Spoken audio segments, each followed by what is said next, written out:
Dobry wieczór. Dobry wieczór, witam serdecznie. Nazwałaby się pani już przynajmniej powoli weteranką konkursów?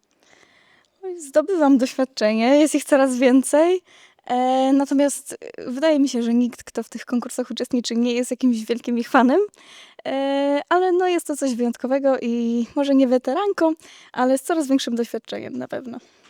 Akurat konkursów w swoim dossier ma pani naprawdę wiele. Zatem jest jeszcze stres, czy już trochę w pewnym sensie udział w konkursach stał się w pani życiu rutyną? Każdy konkurs jest zupełnie innym doświadczeniem i to jest zupełnie inny stres. Na przykład tutaj w Akademii Muzycznej, której ja sama jestem studentką, jest to zupełnie inny stres. Nie mówię, że mniejszy, bo powiedziałabym, że miejscami czasami większy, ale no nie. Dla mnie jest zawsze ta sama emocja i zawsze ta sama, nie tyle presja, ale taka potrzeba zaprezentowania się z jak najlepszej strony.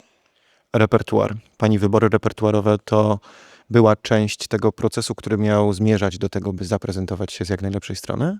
Tak, z jak największej ilości stron w sumie powiedziałabym, bo chciałam pokazać zarówno tą liryczną część, bardzo muzykalną, piękną, długą frazę, jak i wiadomo, no, wirtuozowskie trzeba w pewnym momencie tą technikę jednak pokazać, żeby zaimponować. Subito Witolda Lutosławskiego, nowy utwór w pani repertuarze, czy raczej kompozycja znana i, jak to się mówi, lubiana? Muszę przyznać, że przygotowywałam ją specjalnie na ten konkurs, więc było to ciekawe doświadczenie, ponieważ skrzypkowie my nie jesteśmy przyzwyczajeni do wykonywania repertuaru późniejszego niż wczesny XX wiek. Zwykle kończy się to na Szostakowiczu na przykład albo Prokofiewie. Także Subito jest to wybitne doświadczenie. Wymagało to takiego dogłębszego poznania samego kompozytora, ale na pewno warto, bo jest to wybitny przykład polskiej muzyki i jestem bardzo dumna, że mogłam to zaprezentować tutaj. A Wieniawski czy Izai? Bardzo trudne pytanie.